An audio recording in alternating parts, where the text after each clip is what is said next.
असं काय महत्त्व आहे ज्योतिबाच्या यात्रेचं की या डोंगरावर लाखो भक्त जमा होतात। कोल्हापूरचं आभाळ गुलाबी होतं आणि सर्वांच्या कल्याणासाठी एकच जयघोष होतो, ज्योतिबाच्या नावानं चांग भलं। हे आहे जगातल्या सर्वात श्रीमंत संस्कृतीचे दर्शन। कोल्हापूरच्या वाडी रत्नागिरीवर जेव्हा ज्योतिबाची यात्रा भरते तेव्हा सर्वत्र गुलालाची उधळण होते। असे सांगितले जाते, ज्योतिबा देवांनी रत्नासूर राक्षसाचा वध केला। हा गुलाल म्हणजे त्या आसुरी शक्तीवर मिळवलेल्या विजयाचे प्रतीक आहे।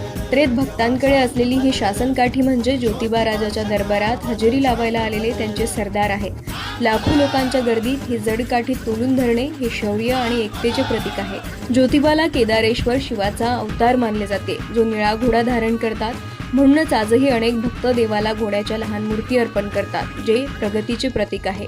असे मानले जाते की अंबाबाईला राक्षसांशी लढताना मदत करण्यासाठी ज्योतिबा या डोंगर रांगांवर आले होते।